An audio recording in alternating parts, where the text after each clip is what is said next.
are listening to Rocket Shop Radio Hour at Big Heavy World. I'm your host, Abby BK, and with us here in the studio, we have Rick Palieri.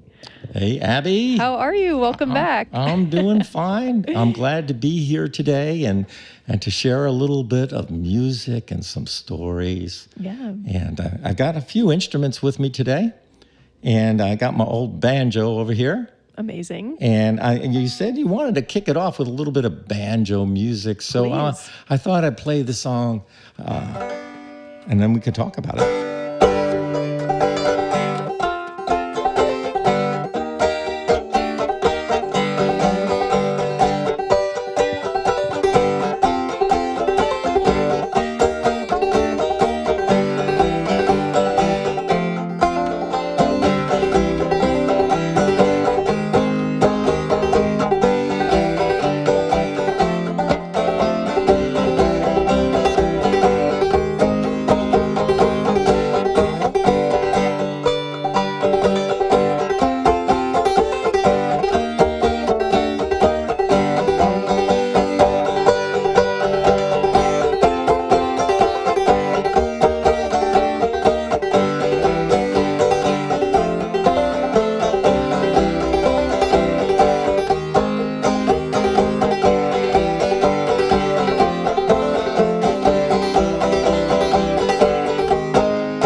Marfa Lights. I wrote that song down in Texas. Did you ever hear of this town of Marfa? I haven't, no. Marfa is West Texas. Okay. And its claim to fame is the famous Marfa Lights. There's these mysterious lights that appear on the horizon. Oh, wow. And so all the people, I'm not kidding, tourists come and they park and they wait for the sun to go down and they look for these lights. And nobody can really explain what they are. You know, some people think that they are, maybe some flying saucers. And other people think that they're kind of old spirits just floating around. So when I was down in Marfa, we were sitting there in an adobe house and drinking a couple of Lone Star beers, and we started talking about Marfa Lights, and so that's how I wrote that song. Yeah. So what's your theory? What do you think the lights are? I don't know, but it's pretty cool. Yeah. You know, it's just fun, when you go and travel. Have you done a lot of traveling? I've tried to. I've done like a decent amount, but as much as I can, I'm out there traveling, but not as much recently. Every place has something really special. Sometimes you have to ask about it. You might not know. Of just going into a certain place, you might not know that they have an interesting story. Right. But usually there's always something that the town people can tell you about. And I've traveled I can't remember, every state in the United States, all throughout Canada, all through South America, and in Europe and Australia, and Israel. And this banjo has been a passport. It's taken me all around the globe. And, to think about a young kid growing up in New Jersey, to have this life is kind of unusual. Because, of course, there wasn't a lot of banjo playing going on. Everybody's playing rock and roll music. And when I was a youngster in high school, I was the equipment man or equipment boy for this little garage band. And it was during that time where their manager played the guitar, and their equipment would break down a lot. And so they needed somebody to kind of fill in between songs. So that was sort of the beginning of, we started playing, I taught myself how to play banjo out of the Pete Seeger How to Play the 5-String Banjo book when I was 15 years old. And what happened was that the manager of the band, Mike, told me about this guy that was on Sesame Street, because I was interested about the banjo. He said, there's this real tall guy on Sesame Street. Maybe you could learn something if you can catch him. So I told my sister, who was 11 years younger than me, I said, when you're watching Sesame Street, let me know if this guy comes on with a banjo. And sure enough, there was Pete with his banjo, and my sister would tell me. And so that was the beginning. I'm like, okay, I saw him on Sesame Street. And then I bought an album, and I was listening to him. And then he came to Douglas College, part of Rutgers University. Mm-hmm. And I played hooky that day, as one does when an important event like this comes up. And I hitchhiked over there, and at that time, my hair was really long. So it kind of, I could pass as a college kid, back in early 1970s, and I was able to slip through the door, and I went into that chapel. And when Pete was there, and he got everybody singing, it's as if light started filling up my body. It was the strangest thing. It really felt like there was this light that was making my whole body feel like sunlight. And I realized that something magical was going on. And afterwards, after the concert, I went back and I asked Pete a question. I said, Pete, Mr. Seeger. I was pretty nervous. And I said, why do you play the banjo? And Pete smiled. He goes, because I like the tone. And that was enough. Here I was, just a 15-year-old kid. And this guy took the time to answer my question. Mm-hmm. Well, before you know it, I started getting more involved in trying to listen to his music.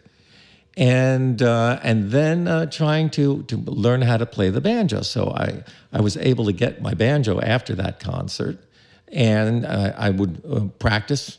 Before I even had the banjo, I was practicing on my pillow or anything to try and get my hands to work. I'm reading the book. I must have read that book 1,000 times or more. And I started trying to learn how to play. And then I started playing with some of the other young teenagers. I got them excited about folk music.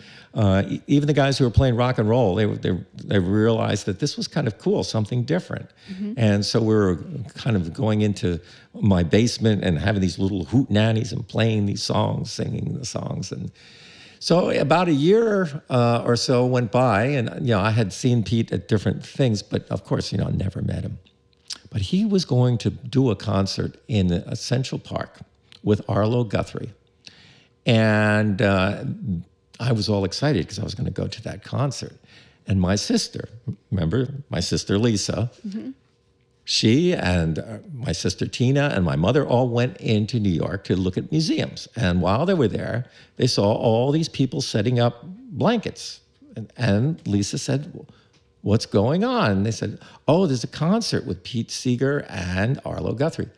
My sister got the idea because of the records and all the books and that I would talk about that I must really know Pete. So she decided to take it upon herself to go backstage and see if I was back there, because she just knew that I would be backstage. So now remember, I don't know anything about this, She goes backstage and she meets with Pete and his wife, Toshi, and they spend some time together. Wow. Backstage. And then, of course, they left. My mother was frantically looking for where did the girls take off to.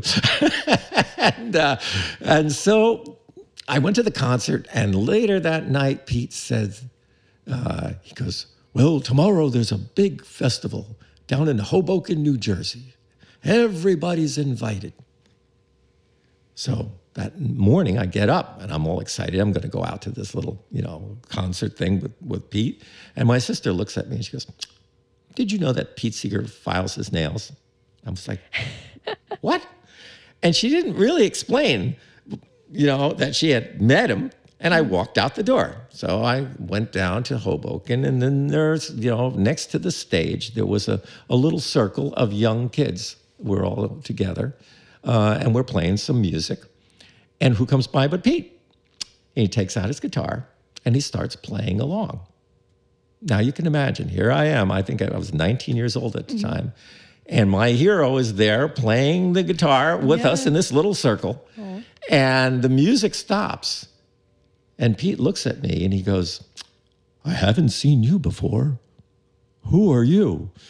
I go, I'm Rick Palieri. He goes, Rick, I met your sisters yesterday. And I said, what? I met your sisters yesterday, and they told me that you were a good banjo player. Why don't we go up on the stage and play a couple songs together? Oh my gosh. And Pete invited me to come up on the stage for the rest of the concert.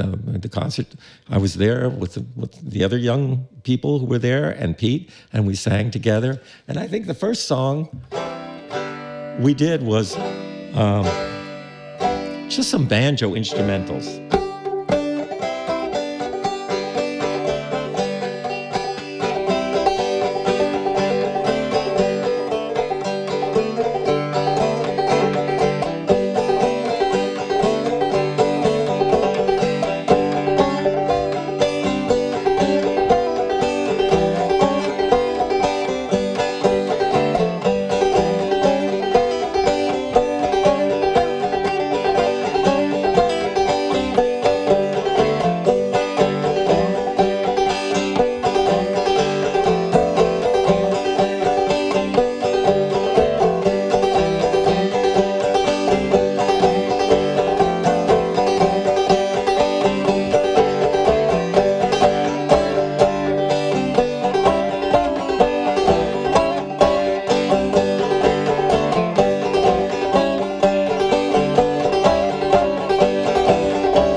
travel around 1,000 miles, hear that music play.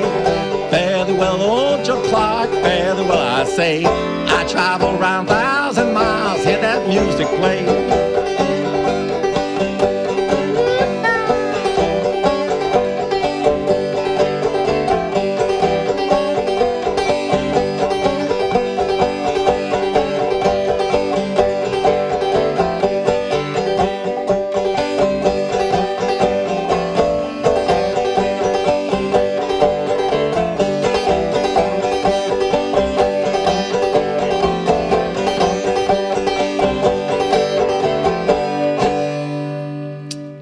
Old Joe Clark. And after, that show, Pete started calling me up and asked me to get more involved with the Clearwater Project, the environmental boat sailing up and down the Hudson River. Yeah. And so that was our initial meeting, and it just kept on growing from that point into all kinds of different things. And we were talking earlier, Abby, about mentors, and he was a real mentor. Mm-hmm. He, would always tell you, give you advice about what you should do. Maybe, he said, well, in Perth Amboy, New Jersey, there was a beautiful harbor. And he said, that would make a great festival site. Why don't you go down and see if you can organize something? And so that's what I did. I went down to the mayor's office, and I told him about this idea. And first of all, he said, "Where's your tie?" And I said, "Well, Mayor, if I had a tie, I probably would have wore it, but I don't have a tie, so I can't wear it." And he said, "All right, kid, what do you want?" And I told him all about the festival. And he listened to it and he thought, let's give it an idea. That's a good idea. Let's give it a try.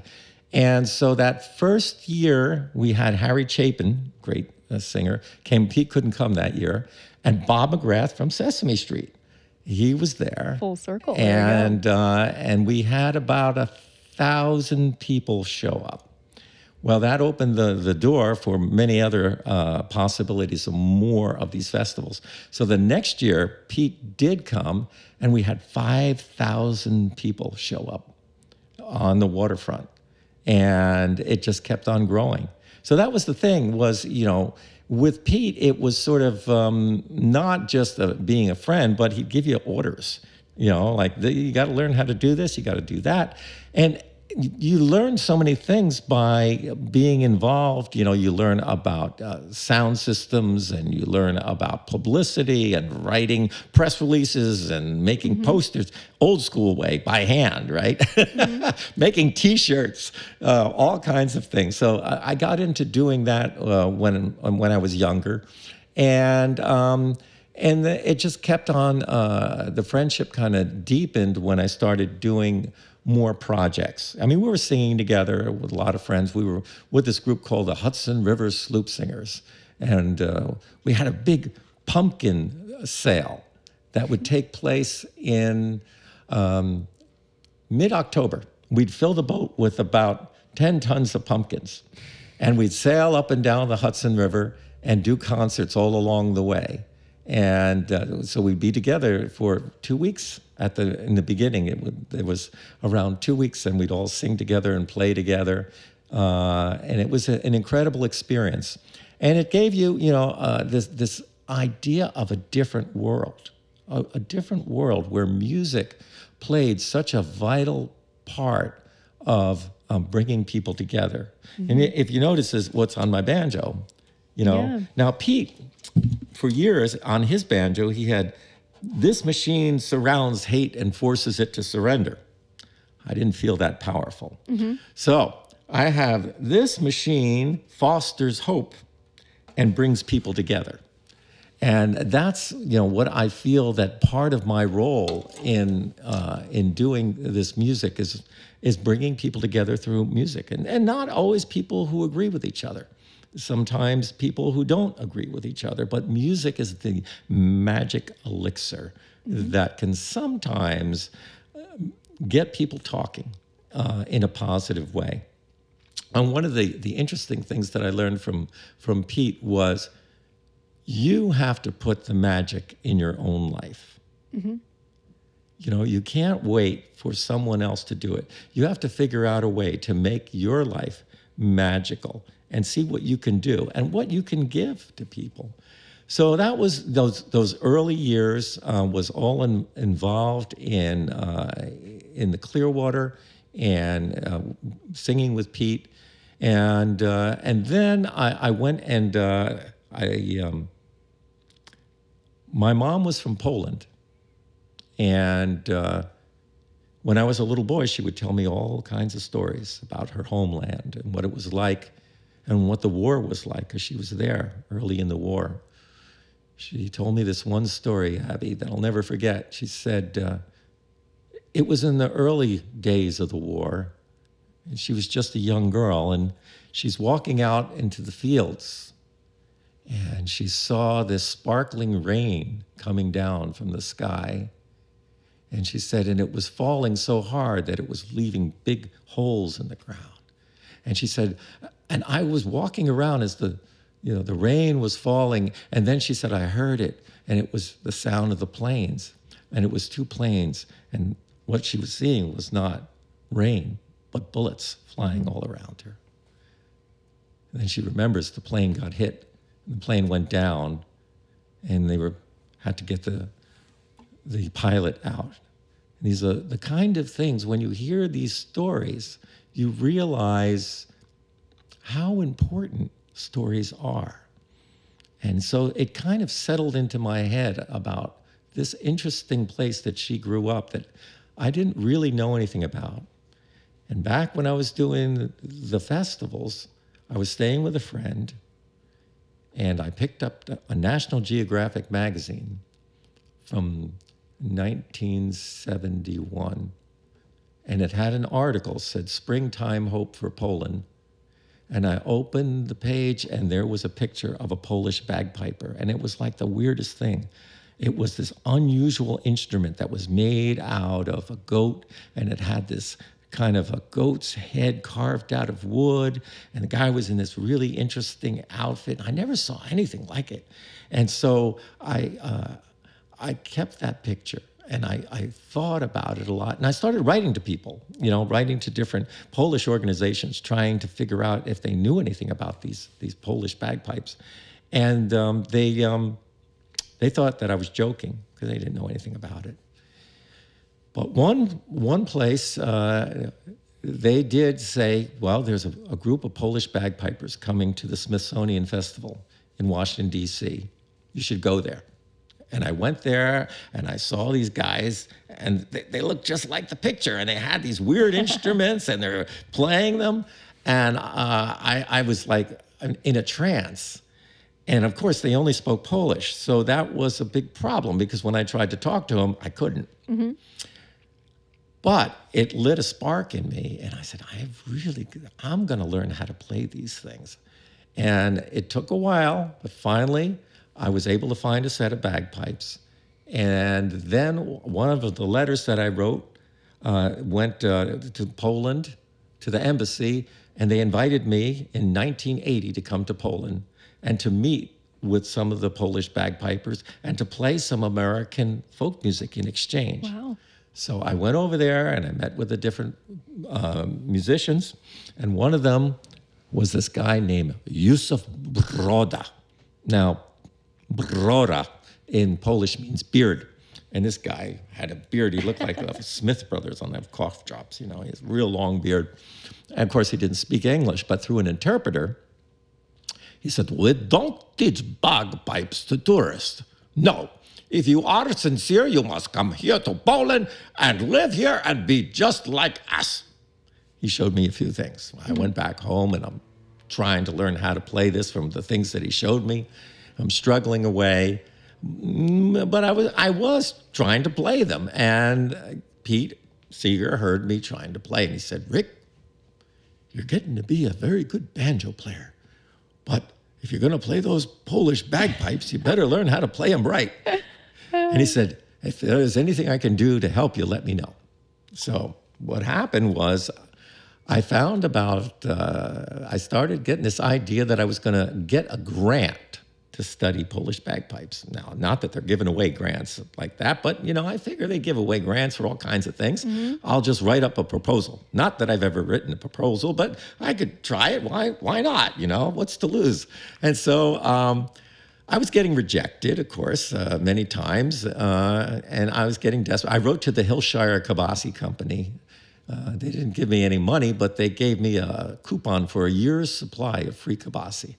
I would go into the store and say, where'd you get that coupon from? I never seen anything like that. It's honestly, I had this coupon. It was crazy.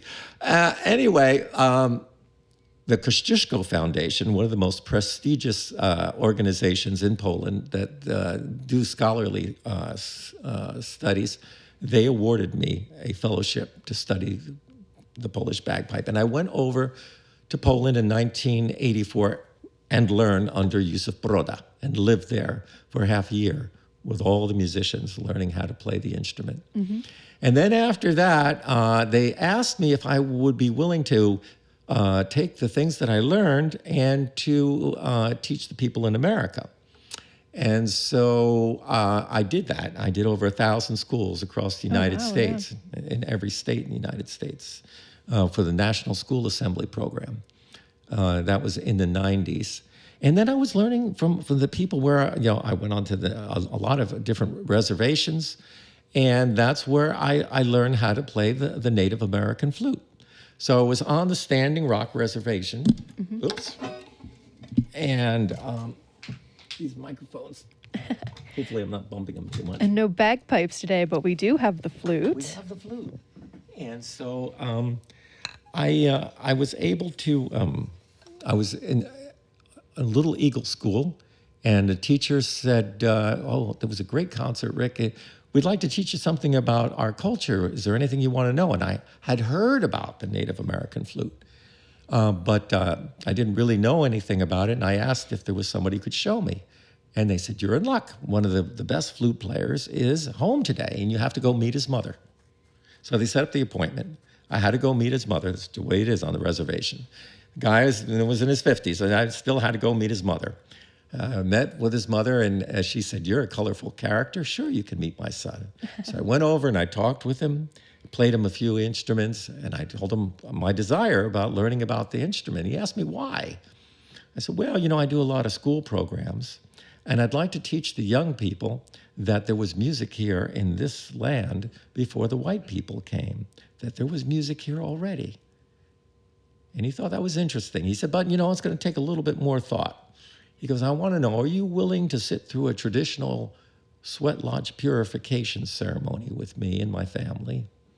And we'll sit in the sweat lodge and we'll pray together. And if I get the idea that you should learn how to play the flute, then we can talk about it.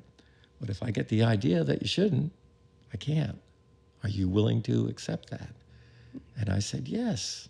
And so, he started making the fire, and, the kids were going around. He had some nephews there, and they were covering over the lodge with blankets and stuff. And we all crawled inside there, and it was magical.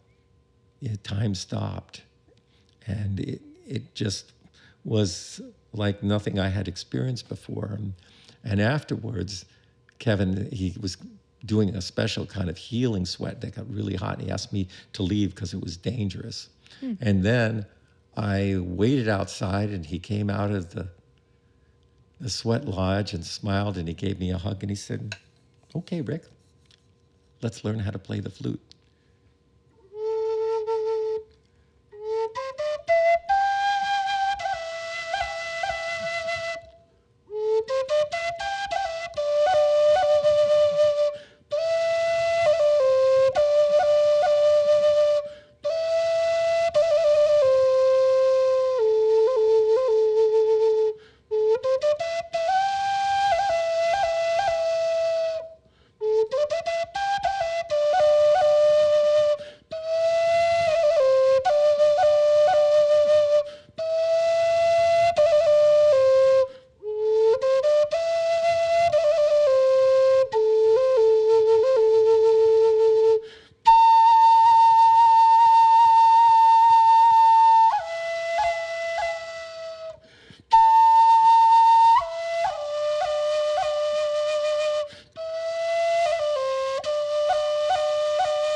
Beautiful. And so, I started traveling around, and I realized the importance, as we're talking about stories, I was listening to some great storytellers on the reservations, and I got this idea, well, maybe I could learn how to tell some stories. And I found out one of the best storytellers was right here in Vermont. Mm-hmm. His name was Wolfsong. Wolfsong was a great storyteller. And so I asked him, I said, Wolfsong, can you teach me a little bit about telling stories? He says, well, Rick, I like the way that you play the flute. If you teach me how to play the flute, then I'll teach you how to tell some stories. And that's how we became friends. And we would be sharing shows together. But, poor Wolfsong didn't live that long. Not too long, a few years later, he passed away.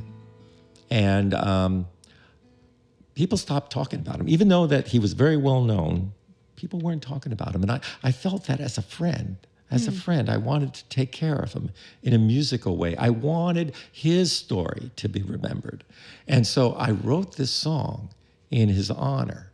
And, his ashes were scattered out on top of Snake Mountain. Now, you go out to Snake Mountain and you look at the top there, the very top, and it looks very kind of, it's bare at the top there, and they scattered his ashes. And I remember when Wolfsong would tell a story, if it was a long story, he had to make sure that you were still awake. So he'd go, hey, right in the middle of the story. And if you were listening, you went, ho. So he'd go, hey, ho. So I was hearing his voice. Hey, ho, hey, ho, hey, ho, hey, ho, hey, ho, hey, ho, hey, ho, hey. On Snake Mountain, in the Vermont hills, high above the rocks and rills, after midnight, when the moon's in spring, you can hear the wolf song sing. Hey, hey, hey, hey, hey, hey, hey, hey, hey,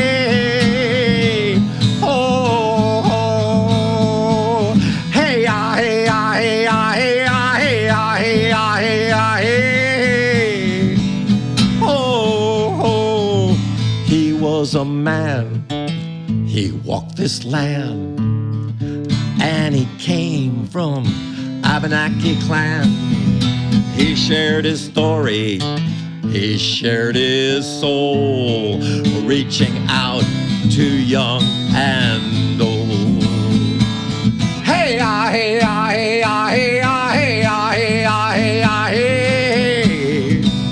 Oh, oh. Hey, ah, hey, ah, hey, ah, hey, ah, hey, ah, hey, ah, hey, ah, hey. Oh, he held the legends, he kept the lore, and was welcome at every door. He heard the calling of the loon, then he left with the daughter of the moon. No, no, no. Hey, ah, hey, ah, hey, ah, hey, ah, hey, ah, hey, ah, hey, ah, hey. Oh, oh. Hey, ah, hey, ah, hey, ah, hey, ah, hey, ah, hey, ah, hey, ah, hey. Oh, now his journey in this life is through, but he still lives in me and you, like Usagabi and all his friends. Now his story will never end. No, no, no. Hey, ah, hey, ah, hey, oh, we remember. Hey, ah, hey, ah, hey, hey. Oh, oh. Hey, ah, hey, ah, hey, oh, we remember. Hey, ah, hey, ah, hey. Oh, oh. Hey, ah, hey, ah, hey, oh, we remember. Hey, ah, hey, ah, hey. Oh, oh. Hey, ah, hey, ah, hey, oh, we remember. Hey, ah, hey, ah, hey. Oh, oh.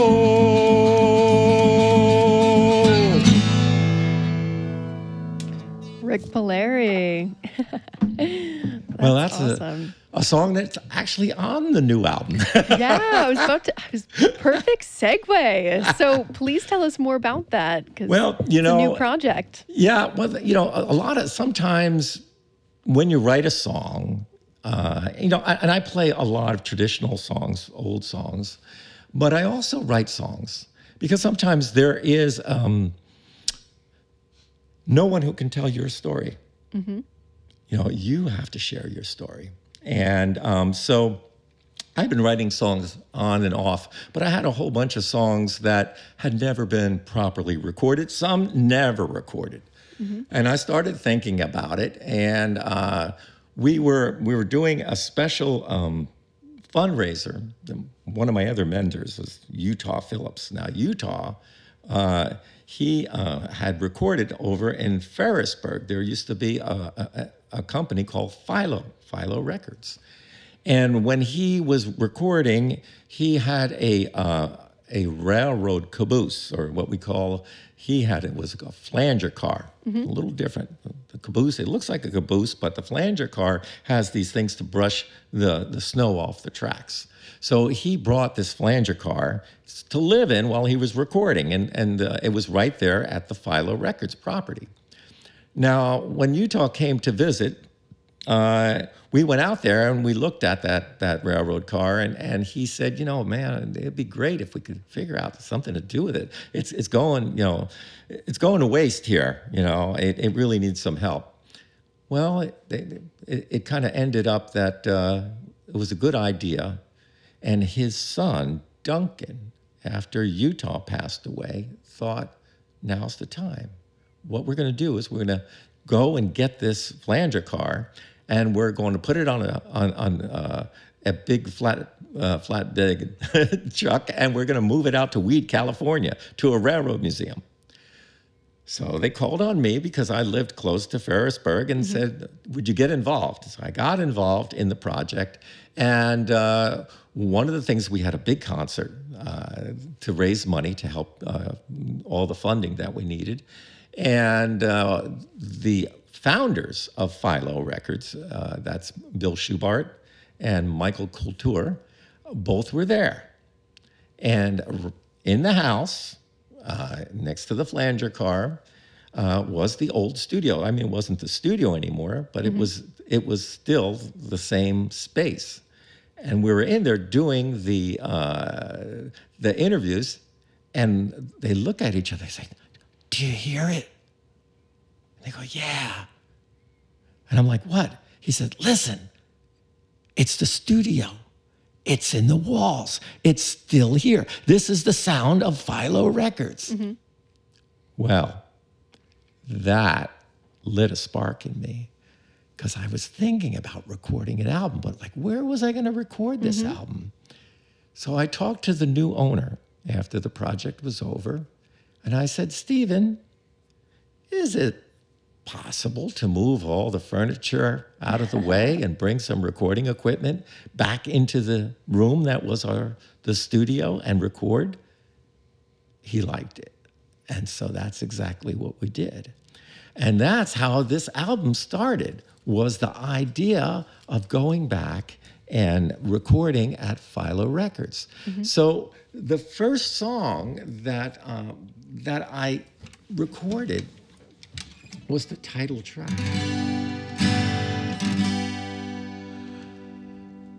This is one of those songs that it was hanging around for a while. I'd never recorded it, okay? And I started thinking about it. And when I originally wrote it, it was an interesting song. It was based on some of my life, but you know, there was something that was missing. It needed something, and I wasn't really sure what it was. And then I started thinking about when I was driving late at night throughout the country, and you'd put on the radio, and late at night they would have these love dedications. Did you ever hear them?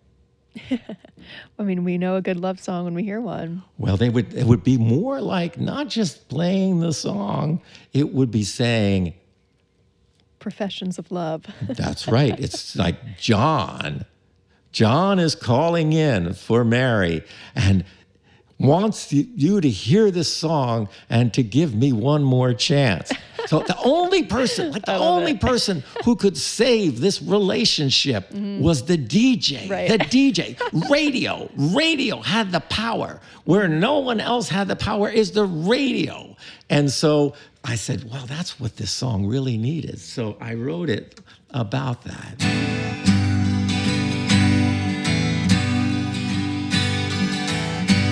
If I could turn back the hands of time, back before our love started dying, if we could forget all the people we've met, if all our regrets didn't happen quite yet, then I could love you again. If I could turn back the hands of time, if I could stop the tears you are crying, if the papers we signed weren't written in stone, if I hadn't left you to live on your own, then you could love me again. But our time has passed, and we both have moved on, and our only hope is written in this song. So if you're still listening and your tears are all gone,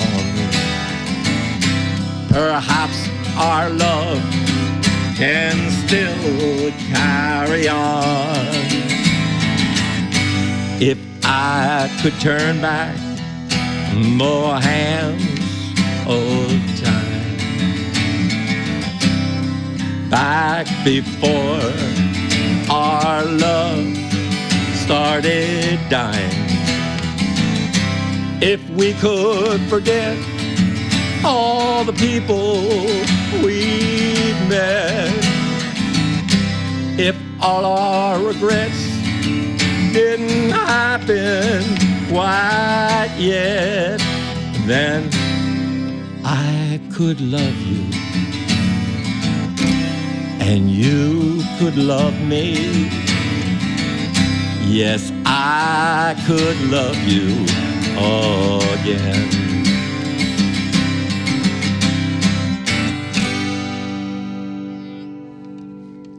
Rick Palieri. The Hands of Time. Hands of Time. And, you know, so I was trying to think of, like, when I was a young boy, my father's mother, Kay, was a big country Western music fan. And so she'd always be listening to, you know, Johnny Cash and to, oh God, Johnny Horton and Ray Price, Eddie Arnold. And anytime that you go over there, she was always listening, and she was going out and seeing some of these country performers. So I grew up listening to a lot of this country music. And even though I had played folk music for all these years, there was still a little bit of that country kind of sound that was in my head.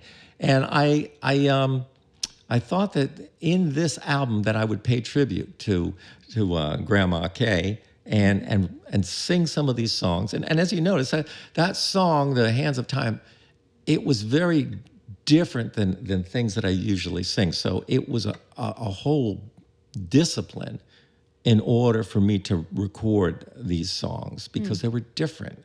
You know, I had to use my voice in a different way. And so I said, well, it would be kind of fun to do this project and to have some, like I said, some of these songs that I wrote but never recorded. Now, this next one is one of those. Never recorded it at all, okay? In fact, you know, I was with my producer, Phil Henry, and I said, Phil, I don't know, this I want to do the song, but I don't even play the song. How are we going to do this, you know? And he said, oh, let's give it a whirl. So the song was written, you know, I traveled a lot in a truck camper, okay? So I wouldn't stay in hotels, but I'd stay in my truck camper, and I would live basically in truck stops, you know, on my way to gigs.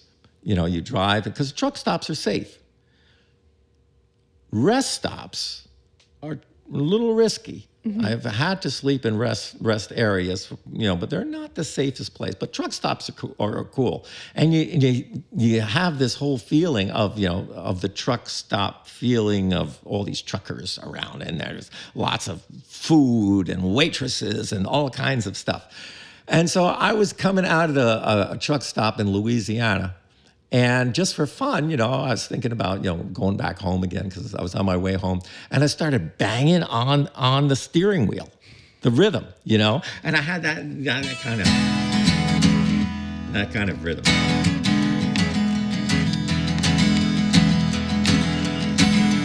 Living in a truck stop, hot, going flip-flop, thinking about my baby back home. Truckers all around me, 100 cups of coffee, talking on a new iPhone. But I got my own little honeybee. I love her, she loves me. I'm living in a truck stop, hard going flip-flop, thinking about my baby back home. I'm thinking about my baby back home. I'm living in a truck stop, listening to the raindrops, didn't sleep all night long. I'm hopping on ice and back her up, and then, honey, I'm coming home. Well, I got my own little honeybee. I love her, she loves me. I'm living in a truck stop, hot going flip-flop, thinking about my baby back home. I'm thinking about my baby back home. Well. When I'm driving down the road, she's always on my mind. Well, when I hold her in my arms, I'm so glad she's mine. I I'm living in a truck stop, hard going flip-flop, thinking about my baby back home. I'm thinking about my baby back home. Oh, I'm thinking about my baby back home. Trucker number 7, your shower's ready. Such a great beat, Rick Palieri. Yeah, so that was a kind of unusual song. And another unusual song was, let me get this other guitar here. This one here. Another song I had not recorded. And there was a reason.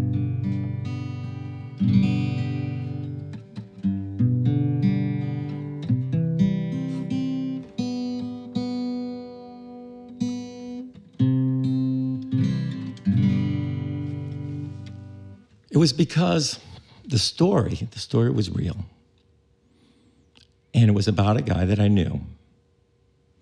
And it was so depressing that I had to wait for his situation to change before I could sing that song. I was out in Oklahoma, and there was all these guys. They were all living in this broken down campground, all these trailers. There were no women there, just all guys, all broken-hearted guys. And after staying with them, for a day, I started driving home. And what happens when you're a songwriter, Abby, I know that you probably know this feeling.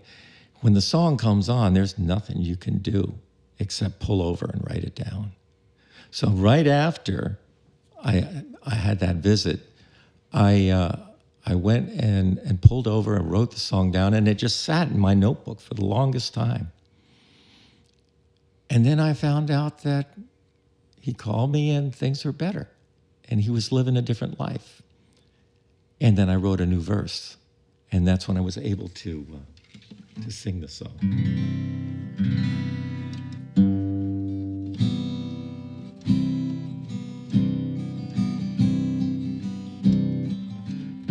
Broken down trailer, junk in the yard, dusty old saddle, and a worn deck of cards. My old Martin just hangs on the wall.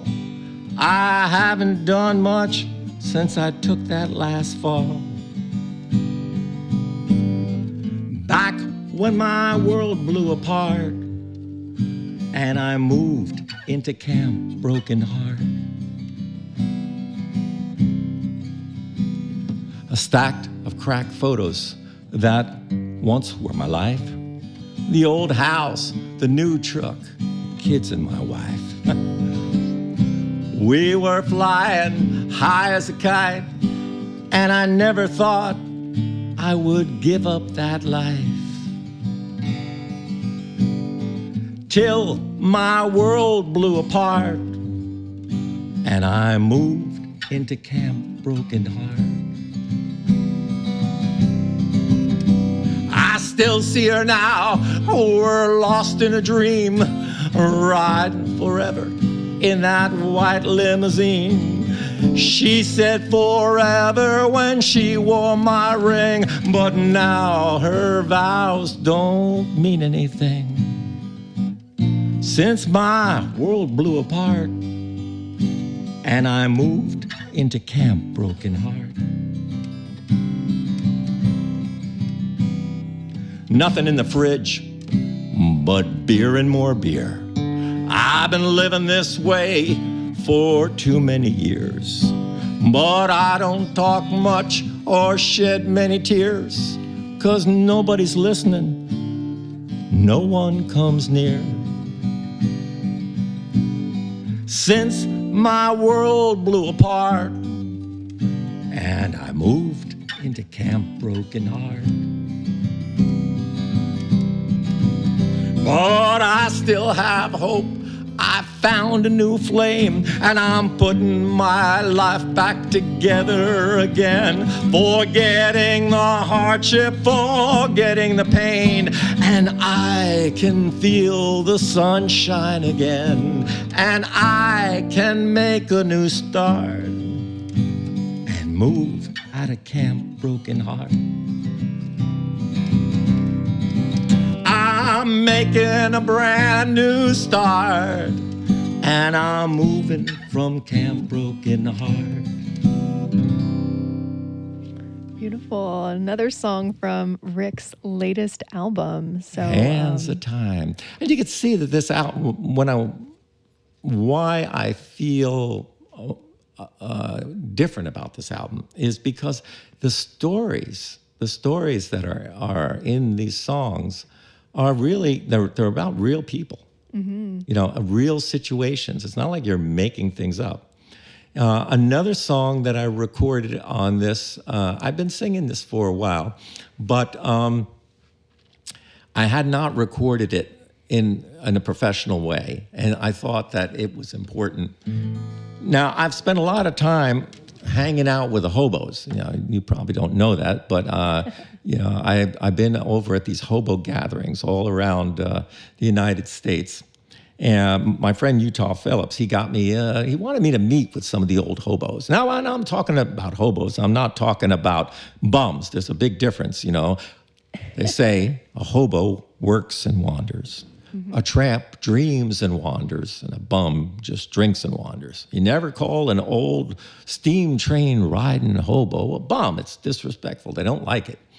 And so he said, well, you go out there to Britt, Iowa, and they have the big convention. That's where all the hobos gather, sit around the campfire in Britt, Iowa, and they even have a hobo graveyard. They have ceremonies there. They have the crowning of the king and the queen of hobos. You go out there, and you're going to learn something, Rick. So I went out there, and I met with all these characters. And everybody there, Abby, they all have a moniker or a nickname, you know. Mm-hmm. And the funny thing is that you can't really give in the hobo tradition, other people give you your name. So there's like Milwaukee Mike and Cinders, Connecticut Shorty, New York Maggie, Redbird Express, Texas Madman. And one of my favorites was a hobo named Frog. Now, Frog got his moniker of the way he used to leap onto a moving boxcar. But all the hobos are worried because, Frog's not that healthy anymore, and they're all worried that it's going to catch the Westbound. Now, when you catch the Westbound, you get that little last train ride up to heaven. You don't want to catch the Westbound if you can help it. Well, I was on tour over in England, and I got an email from my hobo pals, because all the hobos are online these days. They said, Frog had caught the Westbound. I felt so bad that I wrote the song, and I emailed it in. A few days later, I got an email back. They had a big party for Frog out in St. Paul, Minnesota. All the hobos are singing songs, telling poetry over their dear fallen comrade, when right in the middle of the festivities, they got a telephone call from guess who? Frog. And he's wondering why there's a big party going on and he wasn't invited. He said, Frog, we thought you were dead. He said, dead? No. I was robbed. What do you mean you were robbed? He says, I'm walking down the street. Somebody lifted my wallet out of my back pocket, stole my identification. They started pretending they were me. Okay. They went out to a bus out to North Dakota and they died. And the police, they thought it was me too. They started calling everybody up and telling them that I'm dead. Well, I'm here to tell you that I ain't dead. But now the good thing is, I know exactly what my funeral's gonna be like. I live my life as a hobo. My only home is this old train. I've been a frog and a king, Lord, I've done everything. Now I'm riding on that westbound train. Let the jungle fires burn wild and free, and pass my bottle around. Let the train whistle blow, tell the old bows I'm a-riding on the westbound. I slept in every old boxcar. I rode down every railroad line. Now I don't have to boast, I rode coast to coast. Now I'm riding on that old westbound. Let the jungle fires burn wild and free, and pass my bottle around. Let the train whistle blow, tell the old beaus I'm a-riding on the westbound. Light a candle at the back of my boxcar and gather my good friends around. Let the old banjo ring while the hobos all sing, I'm a-riding on the westbound. Let the jungle fires burn wild and free, and pass my bottle around. Let the train whistle blow, tell the old beaus I'm a-riding on the westbound. Lay me down on a blanket of cardboard, use my bindle to pillow my head. And when my body is gone, my spirit will ride on, riding on that old westbound. A young hobo hopped off a boxcar just outside of town. He found a quiet little jungle where he could lay his bindle down. He grabbed some dry firewood to brighten up the night, but when he struck his match, he saw an awful eerie sight, for the campfire glowed and sparkled with a brilliant rainbow flame, flickering and dancing like the headlight of a fast westbound train. When out of the smoke and cinders and through the fiery air came the ghost of some old hobos he thought he met somewhere. They came and shook his hand, as all good hobos do. Then they offered up a spud or two, and they started boiling up a stew. Well, their calm manner finally calmed that young beau's fright. He asked if they could jungle up together, spend the lonesome night. Each of us caught the westbound, one beau said with a tear, but we all come back to Pennsburg, if only once a year. In the third week in September, when fall is almost near, we hobo out of heaven and we jungle up right here. You see, this old jungle is a mighty sacred spot where hobos came year after year and camped on this very lot. It was one of the best gatherings that you could ever find, where hobos were respected and treated oh so fine. Well, the moon started yawning, for it was almost dawn. The beaus made up their packs and said they'd be moving on. Then there was a mighty whistle and the campfire filled with steam, and all the hobos vanished like it was just a crazy dream.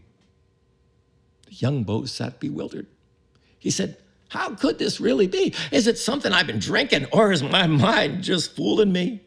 Then he looked into the fire, and what he saw he could not explain, for there were his hobo buddies riding on a fiery train. The train sounded one last whistle, and his hobo pals waved so long.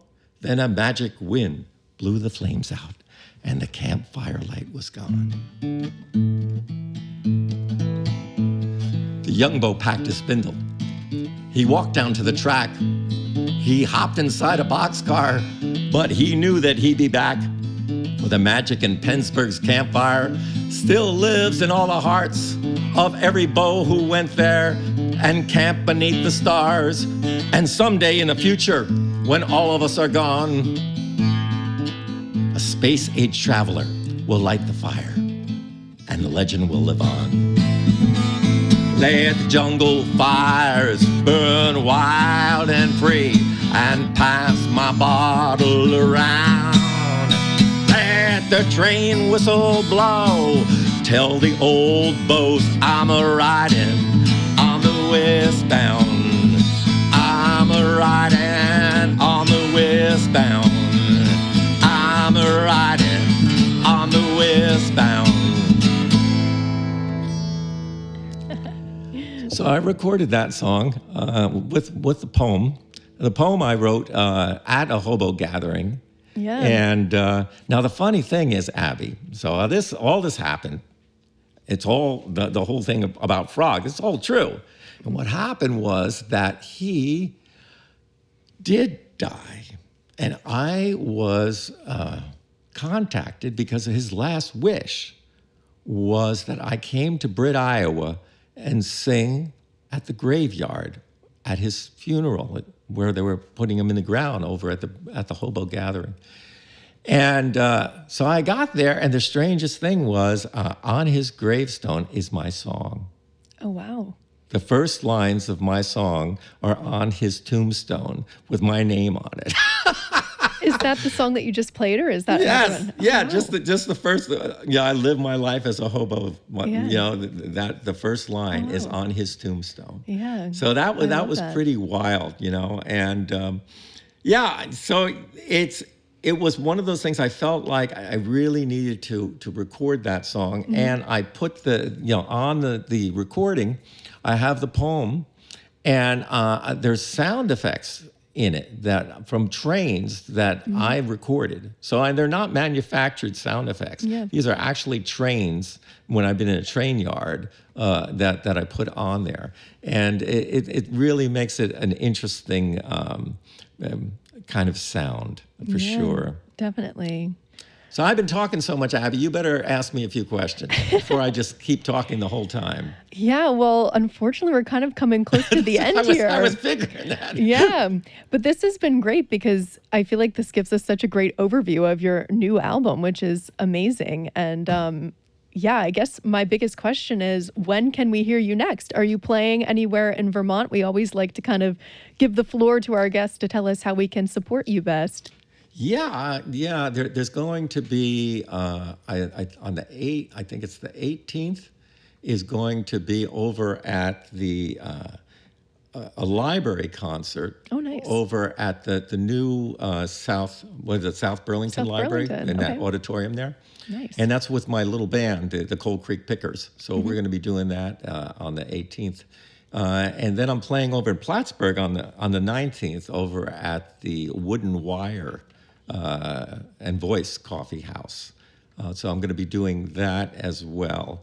And then most of the other stuff is out of state, but those are the ones that are close to here. And so it's been interesting to get this album out and have people hear it. And it was on number 27 on the folk charts, so that wasn't too bad. Nice, yeah. So a lot of people did get a chance to hear it, and people really like it. And that's as a songwriter, that's one of the best things that you can ask for. Definitely. Is that people like what you're doing. Yeah. Well, thank you so much for sharing with us. And everyone, make sure to listen to Rick's new album. And also, you have a fantastic website with all of your information about all of the amazing things that you do. But Yeah, and that if they can contact me for an album, I have them both in vinyl and Yes. And cassette. Not cassettes. No, not cassettes. Wait a minute. Now my mind is CD. really going back. 8 tracks. I got 8 tracks. maybe if they ask really kindly. The funny thing, Abby, is on this recording. Okay, I went down to Tennessee and recorded on an 1800 vintage Edison cylinder recording. And that's a song that's I can do that as we go out, is going down the road feeling bad. But it's actually recorded. When you hear it, that is the recording through the Edison recording. And you know what I'm talking about. The ones with the giant horns on them. Mm-hmm. So there's it was at the Museum of Popular Music down in somewhere in Tennessee. I can't remember the name. A guy named Martin Fisher is one of the few people who are still recording on an Edison recorder. Mm-hmm. And so that's how I did that. Yeah. And so this is a song we'll just kind of close things out with. And it's another one of those songs. Woody Guthrie sang this song. The Grateful Dead sang the song. Mm-hmm. And the hobos love this song too, because it's an old hobo song. I'm going down that road feeling bad. I'm going down that road feeling bad. I'm going down that road feeling bad, Lord. I ain't gonna be treated this way. Well, they fed me on cornbread and beans. Well, they fed me on cornbread and beans. Well, they fed me on cornbread and beans, Lord. I ain't gonna be treated this way, oh yeah.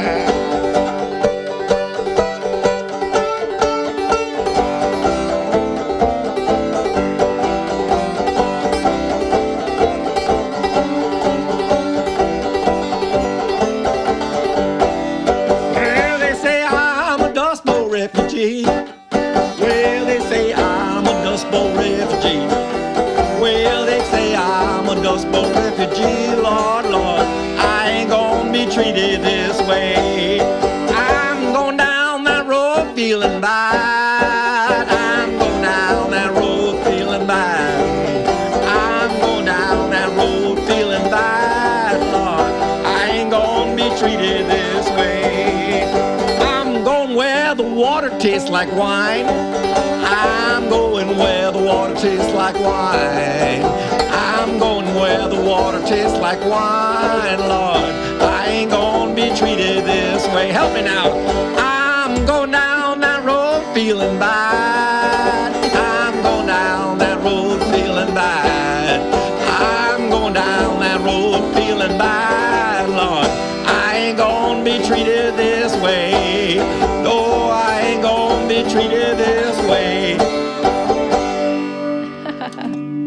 Well, thank you so much, Rick, for being on the show. That's a great way to end the show tonight. So thank you so much. Thank you.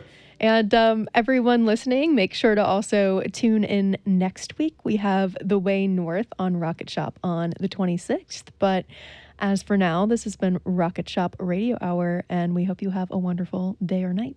Thanks so much. Yay! All right. What'd you think? So fun. You definitely have your storytelling abilities. You said that you learned it, and you certainly did.